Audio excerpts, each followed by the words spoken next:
There's a saying that goes to err is human. To really foul things up requires a computer.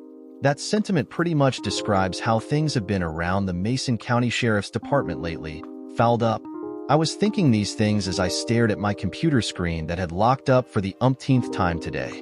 The damn little cursor was stubbornly stuck in the same position on my screen and had been for nearly 5 minutes. I decided to say the hell with it and initiate a hard shutdown and reboot. I didn't really have much choice, even though I wouldn't have been able to save the most recent work I was doing on my departmental budget for the upcoming fiscal year. My budget was due to the county supervisors 6 months prior to the start of the new fiscal year, and our recent rash of computer and network glitches wasn't helping me in the least bit. I was close to completion, thankfully, but the recent issues still had me irritated, nonetheless. It was equally frustrating for my chief deputy, lieutenants, and deputies as they all had issues trying to get their reports completed in a timely fashion. A knock on my door announced the presence of my day shift lieutenant, Chris Hayes. "Got a minute, Pat?" "Actually, I do," I said, sitting with my back to him. "I'm rebooting my computer for the zillionth time today." "You too, huh? This is getting to be nothing short of insane, Pat." "Don't I know it?" I said, swiveling around in my chair to face him. "Anybody even talk to Dean about this?" "It's getting worse every day, Pat." Chris was referring to the county's network administrator, Dean Strobe. "I've got guys pulling car stops that take damned near 20 or 30 minutes just pulling down data on their cruiser terminals.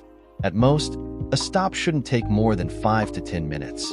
I know. The shitty part is that we can't even go old school and just have the dispatchers relay subject info like we used to because the dispatchers are in the same predicament you guys are in the field.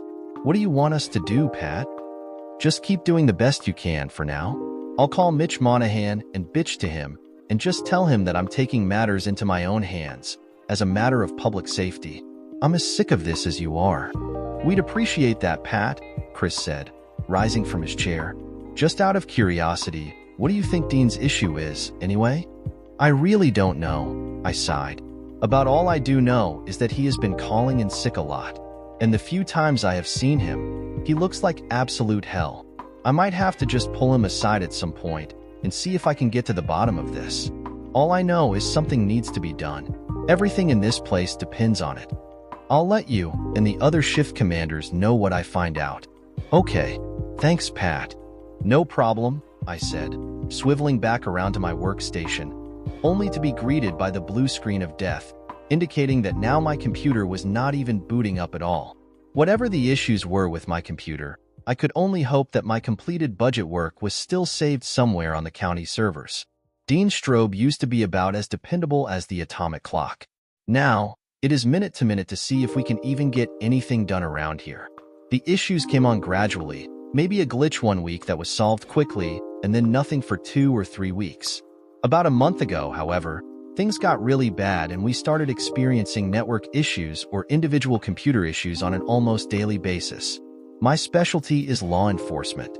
Truth be told, I'm an absolute idiot when it comes to anything technical, especially computers. Fortunately, I know people who have always been able to help me out in a jam, and that's where a young woman named Tanya Fulbright came in. Correction, Tanya Fulbright Hayes, to be precise. She was now the wife of Lieutenant Christopher Hayes. I grabbed my office phone and quickly hit the speed dial for the office of the county administrator, Mitch Monahan. Mitch Monahan did for Mason County and the county supervisors what the Red River Falls city administrator did for the town, the mayor, and the council. "County administrator's office," a young lady answered. "Good afternoon," I replied. "This is Pat Quinn. May I please speak with Mitch?" "I am sorry, Sheriff. Mr. Monahan is in a meeting right now with the county engineer. Can I put you through to his voicemail?" "Actually, I really need to speak with him. Could you please see if he'll take my call?" "I'll try," the receptionist said, sounding put off. I waited on the line for about 30 seconds before Mitch picked up. "Pat, how's it going?" "Not so good. Did I hear correctly that your receptionist said Chuck Pope was in there with you?" Chuck Pope was the Mason County engineer. All county buildings, construction, and road projects fell under the purview of Chuck Pope and his office. "Yes, he is, Pat. He and I were just having a discussion about all of the computer issues everyone seems to be having. Well, speak of the damn devil," I said. That's exactly why I wanted to talk to you myself. Here, Pat, let me put you on speakerphone so we can all brainstorm a little bit. Afternoon, Pat, Chuck Pope said in his booming and gregarious voice. Chuck Pope was a big man, 6 feet 3 inches and 250 pounds easily. He had played football as a defensive lineman at Kansas State University back in the 1980s. Hey Chuck, you having the same issues we are? Yeah, we're all stuck in this love boat, Pat. Any suggestions on how to deal with it? Actually, I do, I said. But first, do either of you know what Dean Strobe's status is? Not sure what his issue is, Pat, Mitch answered. I just know that he called in sick earlier this week and hasn't been back in the office since. He's been gone 3 days now. Any idea if he plans on coming back this week yet? His assistant said no when I talked to her this morning, Chuck said. She made it sound like he'd be gone all week. Well, if that's the case, I continued. I'd like to take matters into my own hands. If you gentlemen don't have a problem with it, I'm pretty sure I can get the problem taken care of and have us all back up and running within a matter of hours, maybe a day at the most. Do what you have to, Pat, Mitch replied. Keep me posted. If you need to hire outside help, just make sure it is someone you can trust. I'll do that, Mitch. Is the contractor rate still the same, or did it go up this year? Same as last year, Pat, Mitch answered. Gotcha. Okay, I'll get working on this and things should be better by the time you all get to work in the morning.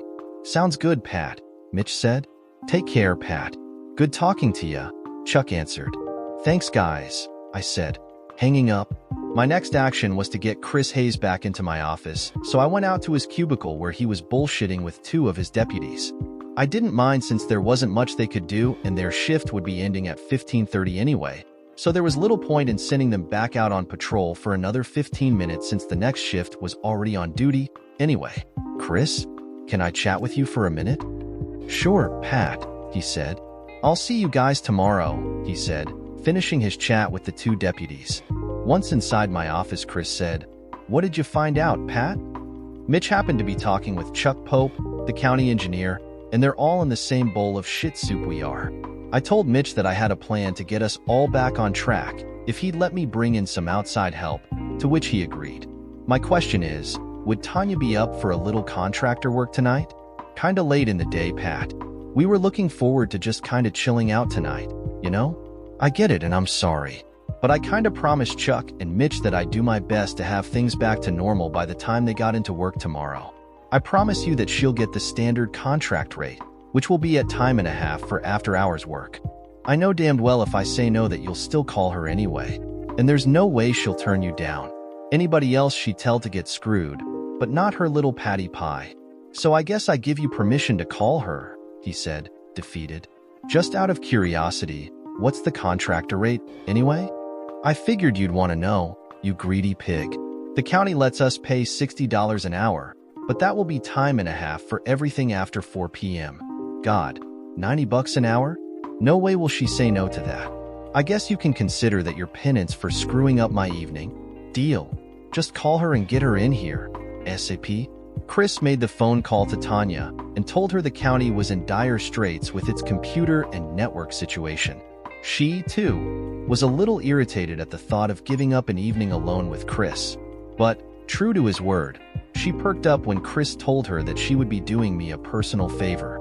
I even shouted from the background while Chris was on the phone with Tanya that both Chris and I would be more than happy to stick around the sheriff's office for however long it took Tanya to get the issues taken care of. A comment that earned the old stink eye look and a flip of the bird from Chris as I said it. Tanya was only too happy to agree to that, and commented on how much fun we could have and what kind of trouble the 3 of us could get into. The last comment, although totally expected, also was a very slight cause of concern as Tanya had previously intimated that there wasn't much in the way of rules when it came to her and Chris. Understanding that, I made a quick phone call to my fiancée, Shannon Sullivan. Hey babe, what's up? Oh, not much, sweetheart. I just wanted to give you a quick call and let you know that I'm going to be working late tonight. Ah, seriously? Yeah, I know. But I was wondering if you and Bridget might be interested in grabbing some pizza or Chinese and having supper with Chris, Tanya, and me? Yes, anything to see you. I'll pick up Munchkin from my mom, and we'll grab some food on the way. We should be there around 7:30 or so. Will that be too late? No, that should be fine. I'll let Chris and Tanya know that dinner's on us. It's a date, love. See you soon. I love you. I love you too, sweetheart. And I hung up. Tanya arrived 30 minutes after Chris called her and immediately got to work. She was able to use my own authorization and started my computer in safe mode to run what she called an administrator-level diagnostic test of the network, whatever the hell that is. Almost immediately, she started spotting numerous technical glitches, software issues, firewall problems, and a host of other computer and network issues that were way the hell over my head. A lot of it had to do with simple issues such as outdated firewall and virus protection, but many of the problems were more severe. Tanya had us completely shut down all of the computers in our office and ordered us to shut down every county-owned computer in the county, if possible. It was a monumental task that required me contacting everyone from the supervisors on down to the county treasurer, auditor, engineer, and so on. It took me nearly an hour to get a hold of everyone that could make it happen. By 7 p.m., we were fairly certain that all or most of the computers affected were shut off. It was shortly after that point that Tanya ran into issues with the county auditor's office and the county conservation office, which Tanya figured were most likely hardware issues that could be anything from malfunctioning equipment to a simple network connection that had come unplugged. She needed to get into both areas personally to see if she could diagnose and fix the problem. The revelations about the hardware issues came about just as Shannon and Bridget showed up with food from the Golden Dragon, which was about as haute cuisine, for local Chinese food as you could get in Red River Falls. Well, it was better than Mandarin Express over at the Red River Mall's food court. Anyway, Patrick, Bridget screeched as she ran to me for a big bear hug. Hey kiddo, thanks for coming to see me. Mom said she missed you, so we decided to bring you supper since we couldn't eat at home. That was very thoughtful of you and your awesome mom. Hey babe, Shannon cooed as she came over for a kiss. Hey yourself, gorgeous, I said. I set Bridget down and she proceeded to explore the room. Burning the midnight oil tonight? It's all these damned computer issues, I explained. Our director of information technology, Dean Strobe, seems to be checking out on us. Not sure what has been going on with him, exactly. But he is one guy whose absence is definitely noticed by the entire county. Any idea what his problem is? Not sure, love. But he's been calling in sick an awful lot. And even when he's not sick, he is almost impossible to get a hold of. Every time I see him, he just looks like death warmed over. Hopefully, we'll get to the bottom of it soon. Good, Shannon said, kissing me deeply, because I have plans to make better use of your off-duty hours, she winked. Oh, the possibilities indeed. Hey, Bridget, run to the room next door and tell the man and woman in there that we have supper ready. Okay, Patrick, she said, scurrying off on her little mission. Tanya and Chris both rushed into our cramped briefing and conference room when the cute little courier had told them dinner had arrived. In fact, Chris had Bridget on his shoulders as they came in. Tanya? I don't know that I've introduced you to or not, but this is my fiancée, Shannon Sullivan. Shannon, this is Tanya Hayes, Chris's wife. Hello, Shannon. I am Tanya. My God, you are gorgeous. Tanya gushed. Oh, thank you. You are absolutely stunning. Yourself? I love all of your body art. Thank you. Some of them aren't quite finished yet, but they will be soon. I consider myself a living, breathing canvas. Where did you have them all done? Shannon asked. I got a few done while I was still going to MIT, but the rest of them I've gotten since I moved back to Red River Falls over at the Skin Graft. Do you have any tats? Oh, no. I've never been quite that adventurous, Shannon blushed. Oh my God. You have perfect skin and an amazing body. My favorite artist would have an absolute joygasm if he got to ink you. Chris Hayes and I just looked at each other and shook our heads as the two women exchanged pleasantries. I could tell that Shannon definitely found Tanya interesting and was the type of person who would accept a friend at face value, eccentricities, and all. Tanya, on the other hand, was most definitely flirting with Shannon. Shannon might not have been flirting back with Tanya directly, but she was more than receptive to her charms. Let's eat, Chris bellowed, clapping his hands and simultaneously breaking the building chemistry between the two women. Got any Szechuan chicken in there? I got a variety, Shannon said. I got Mushu pork, cashew chicken, General Tso's chicken, sweet and sour chicken, lo mein, orange beef, and Mongolian beef. Sounds yummalicious. Tanya chimed in. We dug into the various entrees while Bridget regaled us with her stories from school. She was now nearly 9 years old and a very precocious third grader. She didn't care much for any of the entrees the adults were eating, but opted for a chicken pot sticker and some noodles, as well as the lion's share of the fortune cookies. Chris and I mostly ate in silence as we listened to Shannon and Tanya talk throughout the meal.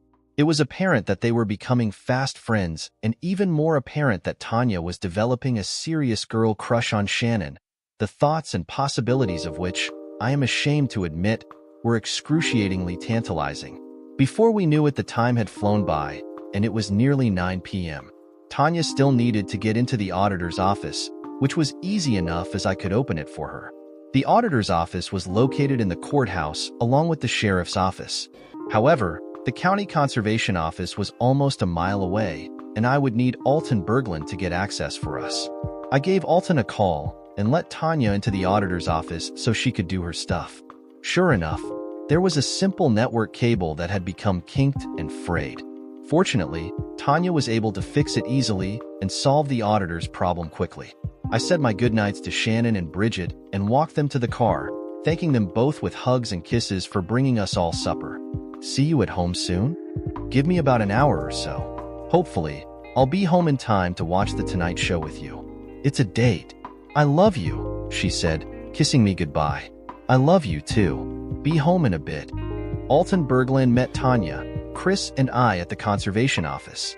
I could tell he was a little miffed at having to come in, but I also know that he would have been more miffed if his network was still down in the morning. Alton was the county conservation director and was in charge of a lot of agricultural programs and also ran the county park system. I sure as hell hope you get Dean straightened out for this. Alton chided me. Well, I'm not sure it's my job to get him straightened out. I consider Dean a friend, though, and I'll certainly be talking to him about this. Somebody needs to straighten his bum out, Pat. Oh, come on, Alton. Dean is usually the best there is at this sort of thing. You call this mess the best there is? You got a funny opinion on what doing a good job is, Pat. Dean doing a good job would mean my bum would be at home in bed instead of getting my computers fixed at 10 o'clock at night. I said usually, Alton. It has only been in the last month or so that things have gotten out of hand. Mitch wants to have a meeting with everyone at some point, and we'll get to the bottom of things. We better, Alton gruffed, or my foot is gonna find the bottom of Dean's bum. Oh, whatever, Alton, I said, blowing him off. I'm gonna see how Tanya's coming along. At that moment, both Chris and Tanya came to the front door announcing that the problem was fixed. Sure enough, a network connection had come unplugged, but was in a location that would not have been easy to find. That's it? That's all there was to it? Alton asked, incredulous. Yep, pretty easy fix, Tanya said. Jesus, shaking his head. All that for a goddamned unplugged wire. You need to take care of this shit, Pat. Why is it my responsibility? You just said he was a friend of yours. You sure as hell don't want me to have talked to him. There will be a lot less talking and a lot more hoopin' if I have to say something. I just rolled my eyes at Alton and turned away. Hey, damn it. Don't you roll your goddamned eyes at me, Pat, or I'll... You'll what? I demanded. You'll what? Alton just froze. Don't get all high and mighty with me, Alton. I have no idea what Dean's problem is, but yes, he is a friend of mine. And I'm going to do whatever I have to in order to help my friend. He's been a phenomenal IT guy for this county so far, at least until lately. So spare me your bullshit until we have an actual answer, okay? Alton took a deep breath. Look, Pat, you were just being a pompous pig, Alton. You're lucky you got appointed to your position and didn't have to face an election like most county officials. You'd never get elected to be the dog catcher. Alton knew better than to say anything and just turned around to lock the conservation office, and Chris, Tanya, and I all headed to our cars. I can't thank you enough, Tanya. Oh, I can think of way, Patsy. Chris just shook his head and unlocked his car. No, really, Tanya. You did us a huge favor.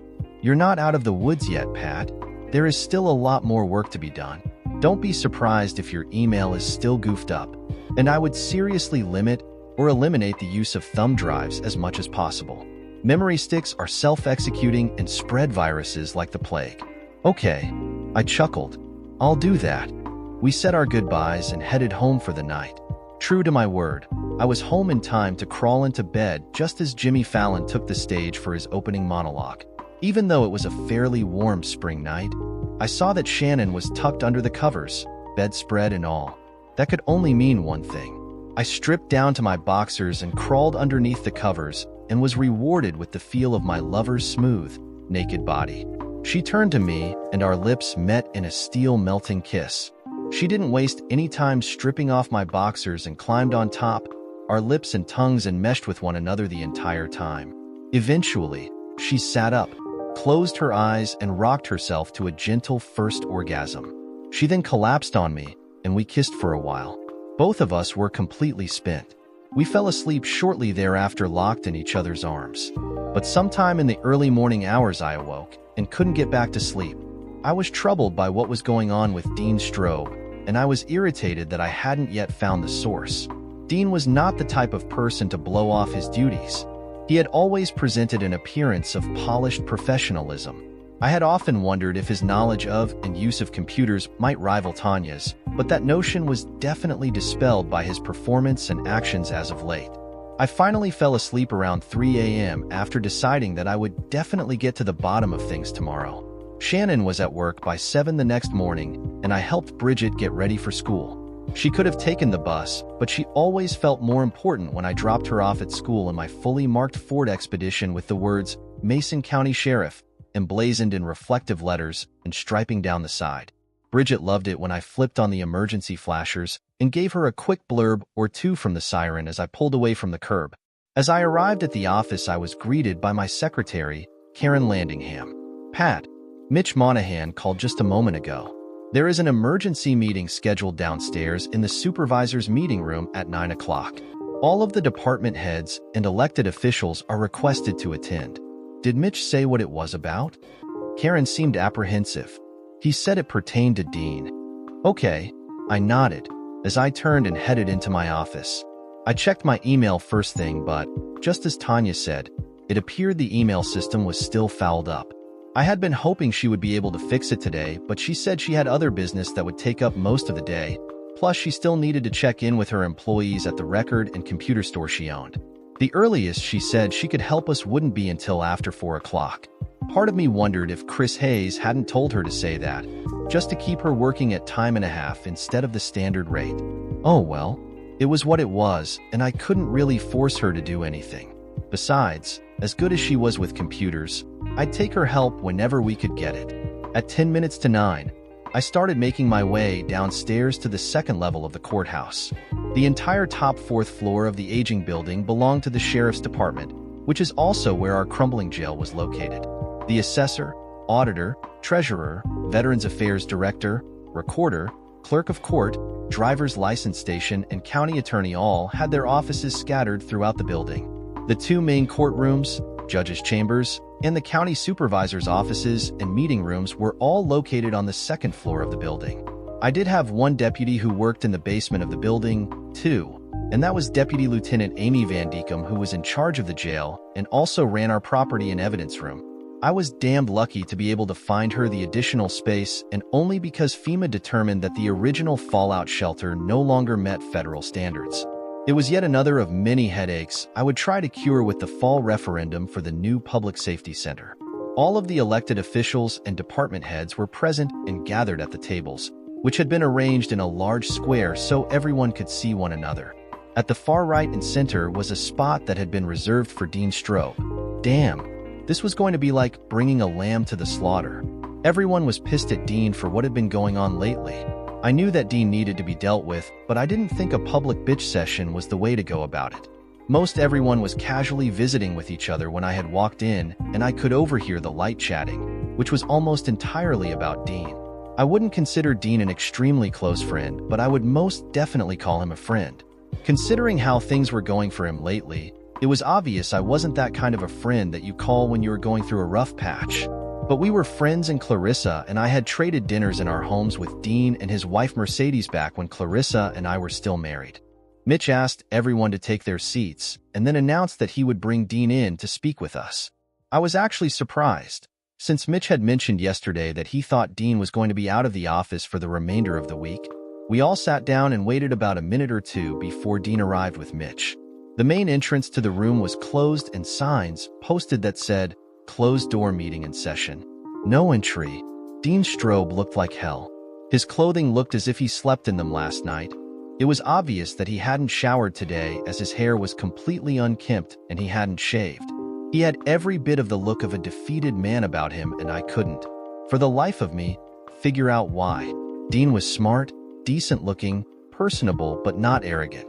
He was friendly but not boorish. He was a good conversationalist and very knowledgeable but not a ham. He was social but didn't need to be the center of attention. His wife, Mercedes, was very pretty and bubbly. They had 2 kids, a boy and a girl, and they had always seemed to be an idyllic family. Mercedes was definitely the more outgoing of the two and could get downright silly at parties, especially after a few glasses of wine or champagne. By most accounts, you probably wouldn't picture the two of them together. Mercedes was definitely more the cheerleader type, and Dean had a bit of a nerdy edge to him. But upon further thought, you realized that there wasn't really any good reason why the two of them shouldn't be together, either. I could only wonder if things in Dean's personal life were the root cause of his dramatic drop in his job performance. "Dean," Mitch Monahan began, "I'm glad you were able to join us here for this meeting." "I'm glad I could help," he said softly. "Dean, the reason we have all gathered here this morning is because all of us have concerns regarding our network and each department's ability to use it.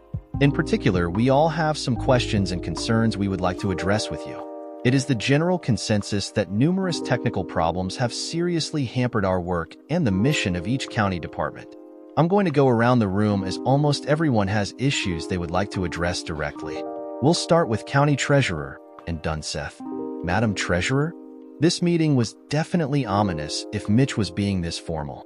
"Mr. Strobe," and began, keeping it heavy and formal. "We have been catching a lot of flack from the public because of ongoing issues with the network. Citizens come to our office daily to get licenses, renew licenses, and register vehicles and such. We have auto dealers who are very irate with us as they are losing sales because of issues with trying to title and register a new car with us, all because of ongoing problems with our computers. We have had to turn people away numerous times and ask them to return on a day when our system is functioning and pray that it is actually working when they return. People coming from Royal Fork on the far western part of the county have to drive 45 minutes to get here. They get absolutely incensed when we turn them away. This doesn't even account for the problems it causes me and my staff in our regular work duties. Can you explain any of this?" Dean fidgeted in his chair, and it was obvious that he was struggling with something to say. I mean, Madam Treasurer, I'm aware that there are problems with the network, and I assure you that, I am aware of your situation and have made it a priority to address those problems. As of this morning, the overall network seems to be running well, and we got a lot of problems ironed out yesterday, even though I was, out of the office." Mitch Monahan turned in his seat and looked at me directly for a moment. I caught the same gaze from Chuck Pope before both men returned their attention to Dean. Along with that, Madam Treasurer, I realize that there are still issues with the email and, I intend to have those problems taken care of by this afternoon." "Good," and Dunseth said, with no small amount of edge in her voice, "because my staff and I will be working this weekend to try and get caught up. It isn't fair of them to have to do that, and I really don't have a lot of wiggle room in my own budget for the overtime I'm going to have to pay. I apologize again, Madam Treasurer." Next up was the county auditor, followed by the assessor, and the behind-closed-doors flogging continued. Dean Strobe sat there the entire time meekly answering questions and giving Ken answers. "I'll take care of it. It's on my to-do list for this afternoon. I'll make it the highest priority." Dean did his best to tell everyone what they wanted to hear, but his demeanor and appearance belied his stated intentions. All I could think as I was sitting there was that it felt like we were making fun of a dying cancer patient or something. Instead of finding out if Dean had some genuine problem that we could help him with, all anyone did was focus on their own problems and worry about when Dean was going to get around to finding a solution. But I didn't have to participate in this directly, and I had no intentions to. Most of the people in the room were, like me, elected officials. They had reputations and public images they needed to uphold in order to keep their positions. Snafus in their office, even those related to Dean, could pose problems for the next election and give an opponent plenty of fodder for how poorly that particular office was being run. Dean's glaring personal problems were a political liability and had to be quashed. The thought alone sickened me. "Sheriff?" Mitch Monahan finally asked when everyone else was finished. "You haven't said anything yet. Do you have any questions or concerns for Dean you'd like to address?" I glared at Mitch for a moment or two, causing him to narrow his eyes in defense. "No," I finally said. "I have some questions for Dean, but I'd prefer to speak with him directly." Very well, then," Mitch said, sheepishly. "Well, if there are no more questions or comments, I'd like to thank everyone for their time. And Dean, I hope that we can get these problems cleared up quickly so additional measures can be avoided." The last statement had most everyone in the room but me nodding their head in agreement. They were all seething at Dean, including Mitch. I was bugged and irritated by the tech problems we were having. Sure, they were a major inconvenience, but I prided myself on the fact that I always regarded the people working for me as my greatest asset. Dean wasn't a direct employee of mine, but he still did a lot of work for our office, and I felt somewhat responsible for him. But he did not, in any way, deserve the humiliation that he was just subjected to. He quickly left the room looking more deflated than ever. Meredith Alcorn, Mason County Recorder, was the last one to leave the room before Mitch and me, which left just the two of us. "Well," Mitch breathed as he stuffed his laptop back in its case. "I thought that went pretty well. Hopefully things will improve, huh?" "What, are you kidding me?" Mitch stopped. "What? I thought you wanted this problem solved, too." "I want, Mitch, but not like this. I don't follow. All we did was humiliate the living shit out of a good man today, Mitch. Dean has been a loyal and dedicated employee for this county ever since he got here. Dedication is fine, Pat, but poor performance affects us all. You should know that as well as anybody. Did it ever occur to you that maybe there is a reason for all of this? Dean is absolutely incapable of being incompetent unless something is really, really bothering him. Did it ever cross your mind to maybe ask him if there is a problem? Anything we can help him with? Dean's been an employee of this county for a while, Pat. He should be very familiar with the benefits and services that are provided to county employees, including our Employee Assistance Program. He can get free and confidential help anytime he needs. Lots of people don't ask for help, even when they really need it. We can only offer the help, Pat. We can't make him use it." "Wow, Mitch. I really like to think we're better than that." Mitch let out a sigh of frustration. "All I know, Pat, is that we have a severely underperforming employee and one that everyone in this county depends on a great deal. I need you to be a friend here, Pat, and support us on this. If Dean doesn't get his crap together, we are going to have to fire him. And this particular stick of dynamite has a damned short fuse, if you get my drift." "And all I know, Mitch," I said, walking up to him and staring him eye to eye, "is that if you ever publicly humiliate and assassinate another longtime county employee like that again, I am seriously going to punch you in your throat." I headed out the door to the meeting room, turned one last time for emphasis and said, "Your throat?" I just hoped the poor scumsucker didn't trip over his own jaw when he finally collected himself enough to leave. It was a good thing that the meeting took place on Friday because I really needed to have a weekend off. True to his word, Dean managed to get the email system back up and running again. However, he left as soon as that was done and subsequently failed to get some long-awaited software installed in the system for the County Veterans Affairs Office, which royally pissed off the VA administrator. No sooner had Dean solved one of his problems than he had dug another hole for himself elsewhere. There wasn't much I could do, so I was determined as hell to enjoy the Memorial Day weekend and the unofficial start of summer. Every village, town and city in the Midwest has their own local holiday or festival, and Red River Falls was certainly no exception. Every year, on Memorial Day weekend, the entire downtown area of Red River Falls shuts down for the Great Gateway Festival. The Great Gateway Festival harkens back to the days when Red River Falls was founded and served as a gateway on the pioneer trails leading to the great Northwest Territories of Wyoming, Montana, and Oregon. The festival consisted of a massive parade, a huge carnival that completely encompassed the park located at the Central Square, and numerous other events. There was a Civil War reenactment in a nearby park, as well as a huge barbecue competition. A bandshell was set up on one of the closed-off streets, and there were street dances held on Friday, Saturday, and Sunday night. Shannon and I decided to take her daughter Bridget and my boys, Nick and Jake, and catch some of the events of the festival, starting with the parade Saturday morning. The weather was absolutely perfect.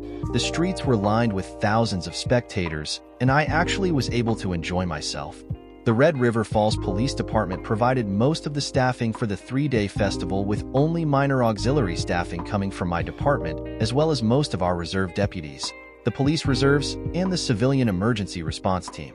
Besides, Chief Roy Banks detested having to work any closer with the sheriff's department than he absolutely had to, a grudge that went back to the days of my predecessor, Sheriff William "Bud" Roberts. The parade was enjoyable and entertaining. There were a few very well-done floats, but the majority of entries were local businesses who used the parade for free advertising. Personally, I enjoyed a lot of the antique cars, tractors, and equestrian entries. The parade was so long that it lasted for well over 2 hours. Afterwards, Shannon, Nick, Jake, Bridget, and I headed over to the huge carnival to sample some food, rides, and games. We had just gotten there when our group ran into some unexpected company. Patrick? I turned to see that it was none other than my ex-wife, Clarissa. "Clarissa," I said, smiling and feigning some charm. "What a surprise." "Mom." The boys ran over and each hugged her simultaneously, which elicited a smile that actually resembled joy, though somewhat melancholy, too. "Hey boys, what a neat surprise. We just got done watching the parade and we're going to the carnival. Want to come along?" Jake asked eagerly. "I'd love to, but I'm waiting for some people. We'll be over in a few minutes, okay?" "Okay, Mom," Nick answered. "Here, Nick," I said, handing him a $20 bill. "Why don't you go get some ride tickets and we'll be over in a bit too. Take Bridget with you and take her on a ride too." "Sweet. Thanks, Dad. See you over there, Mom." And they all three ran off like a shot. "Bye, Mom." Bridget called back to Shannon. The three kids absolutely adored each other. I hoped it would last, as Nick and Jake seemed genuinely protective of Bridget and viewed her as a little sister. "We'll meet you by the bumper cars," I yelled after them. "And, Nick, make sure you share with your brother and Bridget." I turned back towards Clarissa. It dawned on me that Clarissa and Shannon had never met. "Clarissa," I started, sheepishly, "this is Shannon Sullivan, my fiancée. Bridget is her little girl." Clarissa smiled, but I could tell she bristled a bit when I said fiancé. "It's very nice to meet you, Shannon. I've heard many good things about you from Nick and Jake, and they adore Bridget. She's the spitting image of you." "Thank you, Clarissa," Shannon said. "Nick and Jake are absolutely awesome young men. I can tell you are an incredible mom." "Thank you, Shannon. And I just have to say that you are stunningly beautiful." "Thank you," Shannon blushed. "I was just gonna say you look amazing yourself," she gushed.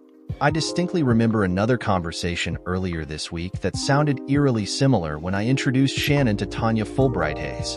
I really hoped that my ex-wife wasn't about to start crushing on my new fiancé. That could be incredibly awkward. And incredibly cool in a way, I suppose. "You said you were waiting for some people?" I interjected, hoping to chill the girl talk. "Yes. Actually," Clarissa said. "Here they come now." Oh shit. I looked in the direction that Clarissa was and was absolutely floored to see who was approaching.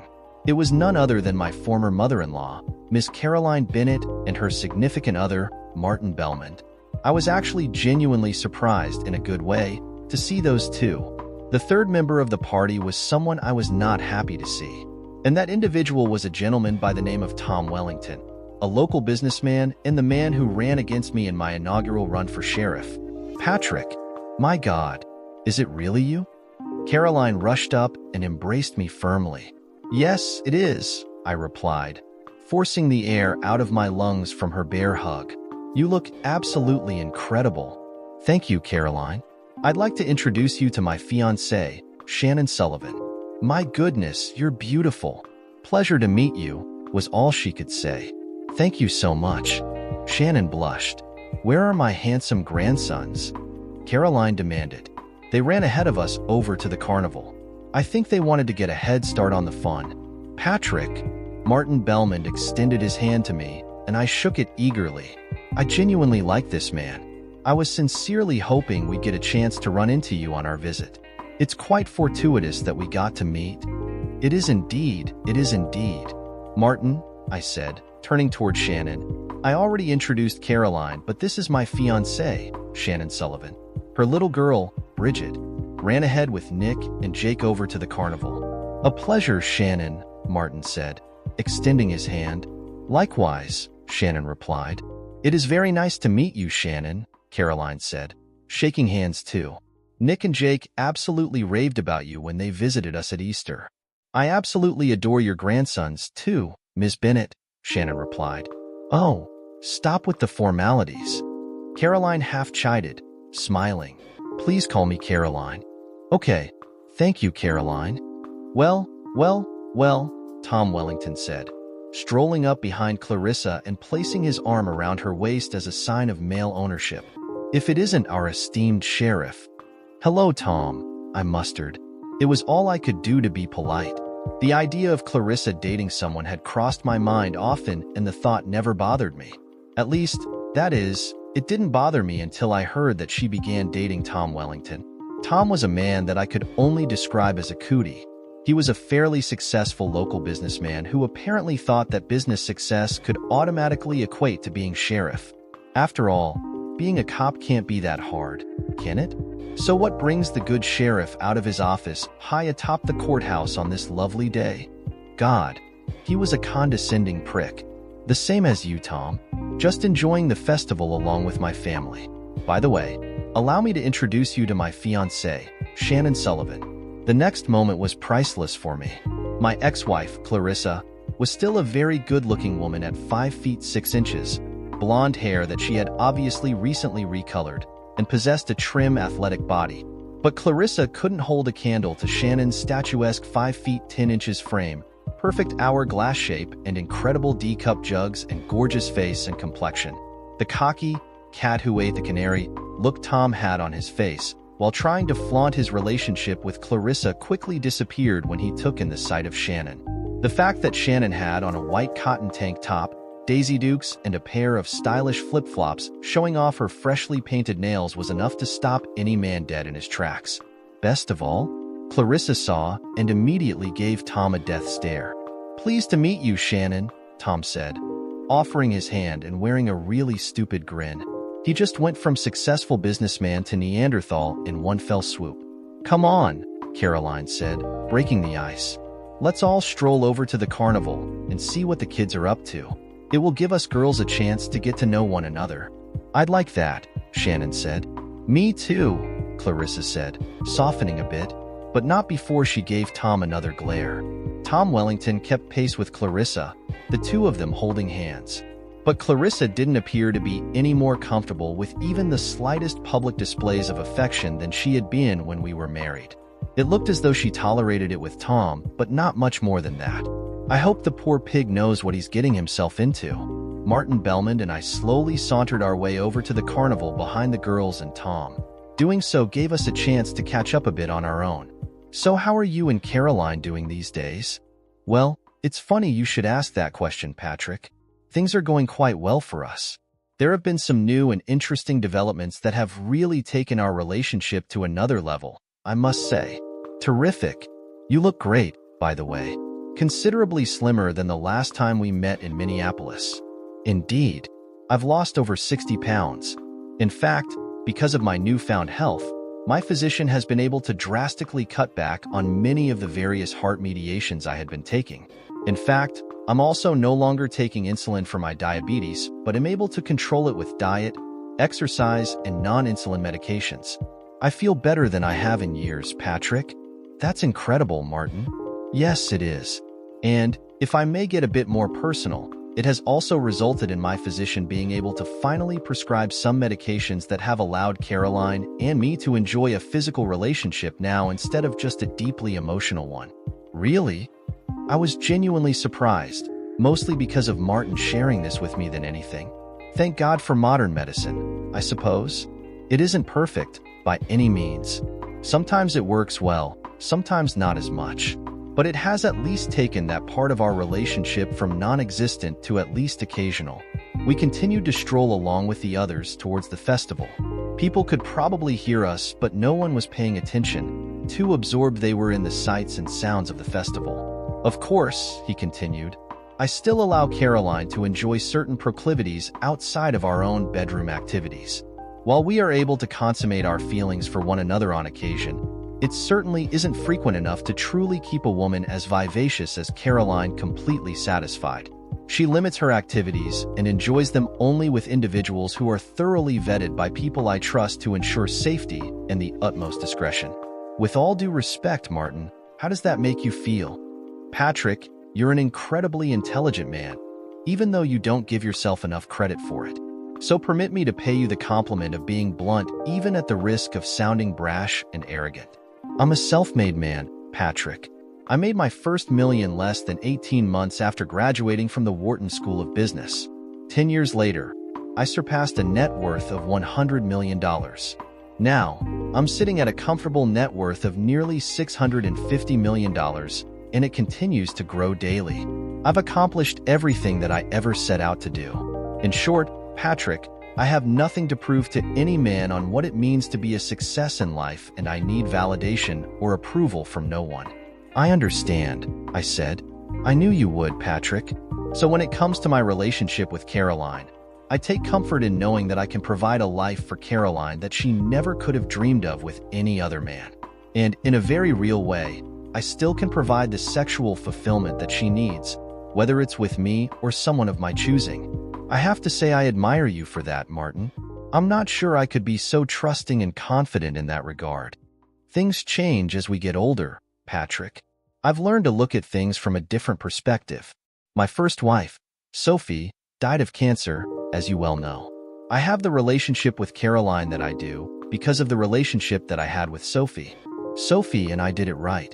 I loved her from the moment I met her until the day she passed away in my arms in that hospital bed. I care for Caroline deeply. I'm quite sincere in that regard.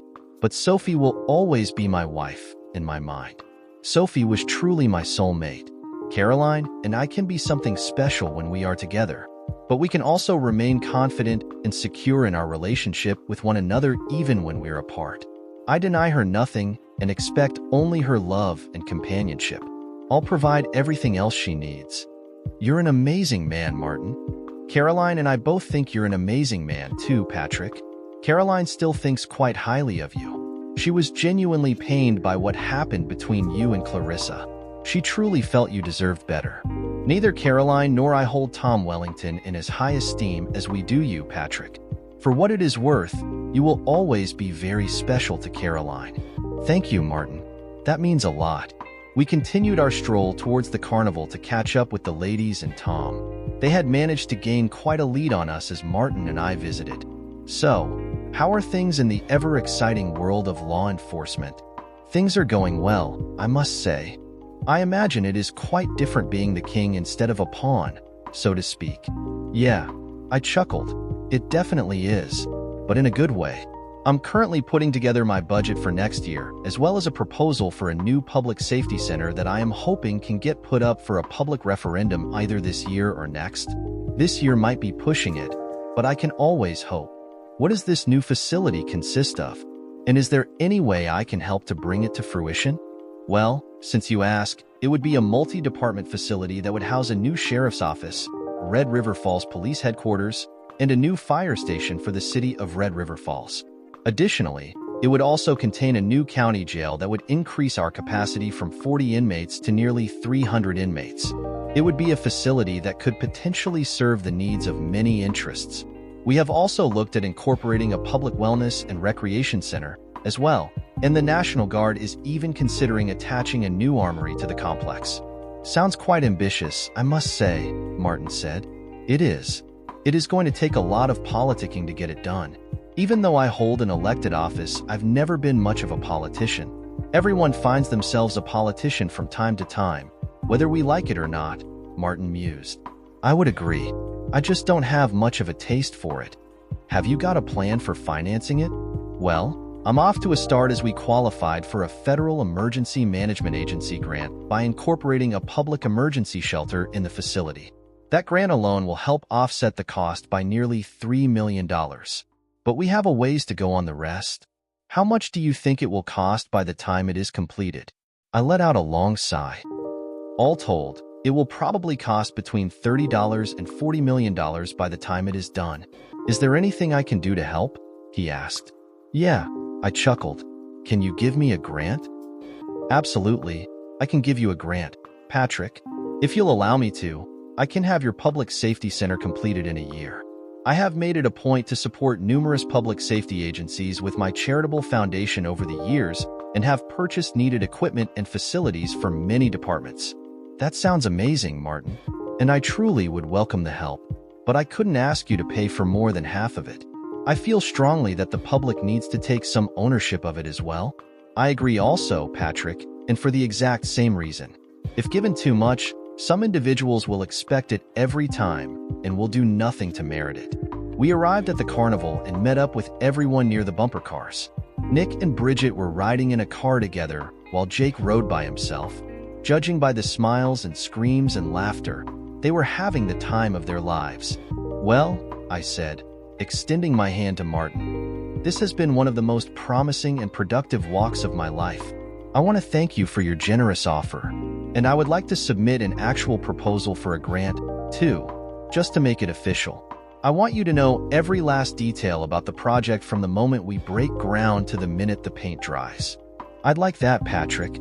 Anytime you need anything, please don't hesitate to call. Thank you, Martin. It was nice seeing you all, Clarissa said, but I think we're going to head over to Riverside Park to catch the Arts and Crafts Fair. I said goodbye to the boys already. I'll pick them up later this afternoon around 4. We're going to join Mom and Martin at their lake home on Lake Osakis, if that's all right with you. Absolutely, I said. I'm sure Nick and Jake will have a blast. Clarissa gave me a somewhat sad smile and turned towards Shannon. It was very nice to meet you, Shannon. And then, unexpectedly, Clarissa leaned in for a hug from Shannon. It was a longer embrace, and I could tell that Clarissa was whispering something in Shannon's ear. Once Clarissa and her group had left, my curiosity got the best of me. What the hell was that all about? I demanded. Relax, Patrick. Clarissa and her mother were both incredibly nice. Even so, what was with the chick hug? Patrick, she told me that it was nice meeting me and that your boys both adore me. Then she made me promise her that I wouldn't treat you the way she did. Mind blown. Really? She said that? Maybe she's learned her lesson, Patrick. Maybe she isn't the cold, heartless bitch she used to be. Give her a break. She's still your kid's mom. Yeah, I suppose you're right, I said, softening a bit. And by the way, I can only hope that I look as good as your former mother-in-law does when I'm her age. Yeah, me too. I laughed, hugging her and squeezing her. The 3 kids got done with their bumper car ride and immediately asked to go get some cotton candy, corn dogs, and sodas, to which I figured, why the hell not? On our way to the food stands, I caught sight of something incredibly odd. I saw Dean Strobe walking around with his 2 children, Brandon and Bryn. The kids appeared happy, but Dean still had the appearance of having just lost his best friend. But weirdest of all was the fact that walking behind Dean and his kids was Dean's wife, Mercedes, walking arm in arm with another man. And if memory served me, it was someone absolutely no damn good, Brad Weston. Brad Weston was nothing short of an opportunist and a snake in the grass. He was one of those men who had a reputation, and it wasn't a good one. I'd have to say that most women would probably find him physically attractive, but I would hope like hell that his personality and general attitude towards women would be one hell of a turnoff. Dean saw me standing there. He looked at me and just nodded me a hello, and kept on walking with the kids. The kids seemed happier, but not by much, and were at least distracted by the games and rides, and Dean steered them in the direction of a ticket booth. Mercedes and Brad saw Shannon and me, and immediately walked over to us giggling like teenagers. Hey Shannon, Hello, Mercedes. Shannon smiled, but it was obviously forced. Hello, Pat. I don't think I've seen you since you got elected sheriff. Congratulations. Thank you, Mercedes, I said, forcing a smile. I was still trying to figure out what the hell was going on with her, Brad and Dean. Whatever the hell it was, Mercedes, and Brad seemed to be all for it, while Dean was the odd man out. Funny, we should all run into each other like this. Totally. Brad decided to come over and hang out with us for the day, and we all decided to have some fun at the carnival. So how do you like being the head moron in charge now, Pat? Brad asked me with a shit-eating grin with a punch to my left arm. I could see Shannon was taken aback by the crude remark. Brad was also ogling Shannon from head to toe, which made me want to crush his windpipe. So far so good. It has its ups and downs just like any job, but I'm happy to be able to serve the people of this county, I said, rehashing a line from my campaign.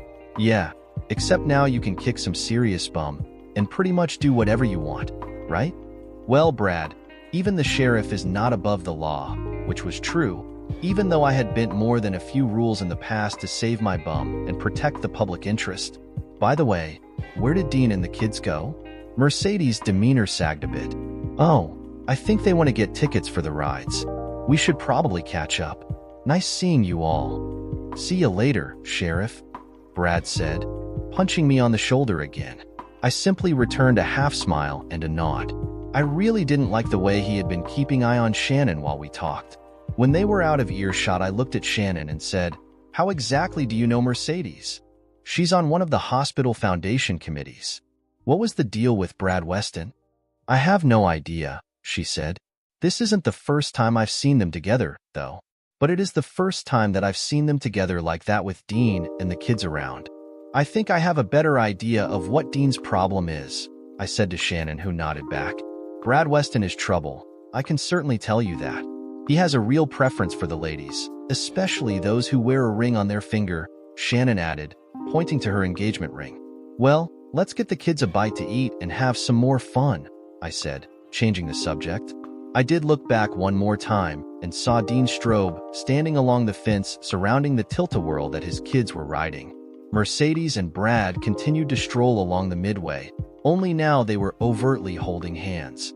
Dean appeared to be staring at them longingly and then caught sight of me staring at him. I nodded to him and gave him a wave, which he returned before turning his attention back towards his kids. We spent nearly 2 hours at the carnival, eventually just caving in and buying the kids the unlimited rides wristbands. I also farted off nearly $150 on carnival games for the kids, making sure that each of them brought home a prize or a stuffed animal that they could have bought for a total of about $20 in any store. But they were happy and everyone seemed to be enjoying themselves. It really didn't even bother me that much that Clarissa and Shannon seemed to have gotten along so well. Maybe I had underestimated Clarissa's ability to change back to the girl she was when I first knew her. Although I could never trust myself enough to allow me to love her romantically again, perhaps I could at least learn to trust her as a friend. She was still the mother of my 2 boys, and I wouldn't change that for anything. I had been chatting with a friend of mine, Neil Lomax, while Shannon followed the kids around the carnival. As soon as Neil and I were finished, Tom Wellington showed up and managed to really spoil my otherwise fantastic mood. "Are the kids enjoying the carnival?" he asked. "They're having a ball," I said, trying to be polite. "Where's Clarissa and the rest?" "They're still over at the craft show and getting ready to head over to the Civil War reenactment. Apparently, Martin is a history buff. What brings you back this way?"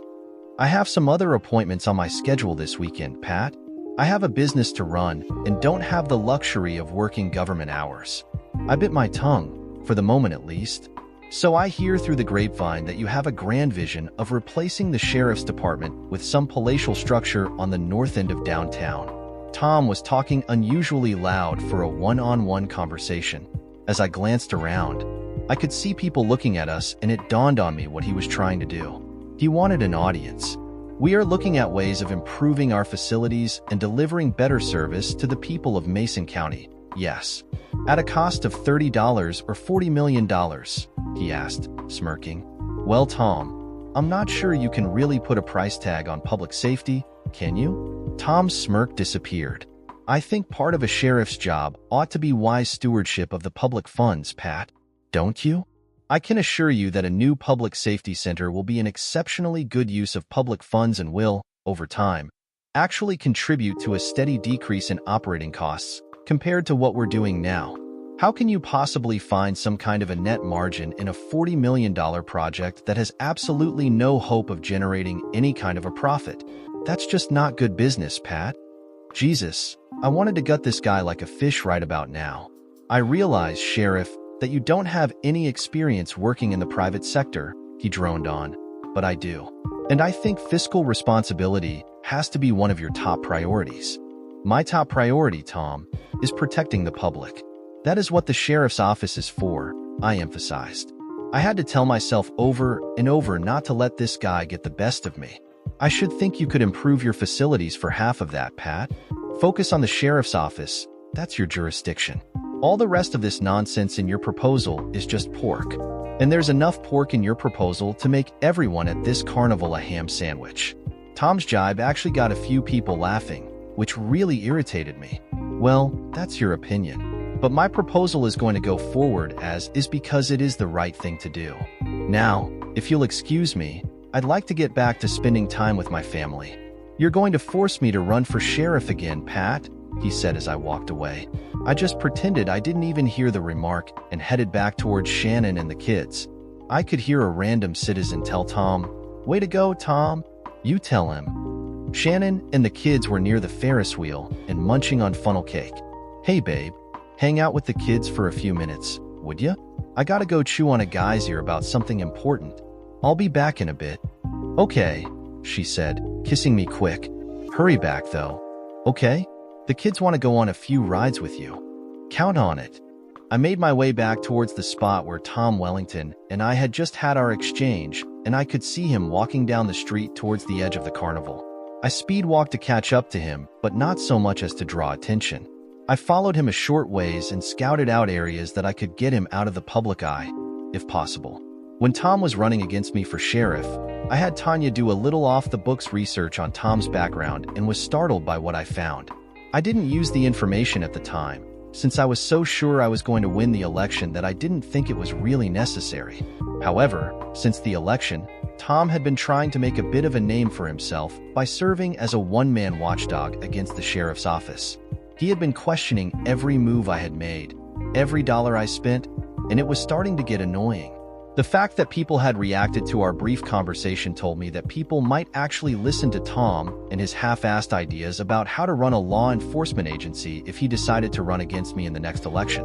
Contrary to most people's beliefs, you don't actually have to be a certified law enforcement officer to run for sheriff. All you have to do is win and take a very abbreviated course from the State Law Enforcement Academy within your first 6 months on the job. Tom took a shortcut through an alley near downtown, presumably to head back to his car that was probably parked near his downtown office. To my amazement, he was actually listening to an MP3 player as he strolled and never heard me approach from behind. There was absolutely no one around to even watch us. I grabbed Tom by the shoulders, spun him around, and then shoved him forcefully up against the brick wall of one of the buildings lining the alley. Tom quickly yanked out his earbuds. "What are you doing?" he demanded. "The question is, what the hell are you doing?" "I'm walking back to my vehicle, Sheriff." "Is that a crime?" "I'm not talking about now. I'm talking about your little stump speech back at the carnival. Is it wrong for an ordinary citizen to question the activities of our elected officials? I'm pretty sure that's what the Constitution is all about, Sheriff." I leaned in closer. "I'm only going to say this once, Tom. Back off." Tom smirked and chuckled. "Is that some kind of a threat, Pat? Get me in a dark alley and threaten me? If you think that's going to silence me, then you've obviously greatly underestimated me." "Threaten you?" No. "Tom, I'm not going to threaten you. I have no time for threats. They're meaningless. I'm here to make you a promise." "A threat? A promise?" "Coming from you, Pat. It's the same thing." "Bullshit. A threat would be me telling you I'm going to bitch slap you right across the face and then not following through on it. A promise, on the other hand, is me telling you that I'm going to bitch slap you right across the face and then smack came the sound as my right hand made contact with the left side of his face, actually doing it. "Do you understand the difference now, Tom?" Tom reached down and picked up his dark-rimmed glasses that my hand had wiped clean off his face, while he gently caressed the left side of his face. You just assaulted me, Pat," he seethed. He was also scared shitless. "Nah, that was me just doing you a little favor." "How is that doing me a favor? I could sue the absolute hell out of you for this." "Yes, you could. But you won't," I said calmly. "What's going to stop me?" he demanded, struggling to keep his growing rage and fear under control. "I am," I said, menacingly, as I moved just inches from him.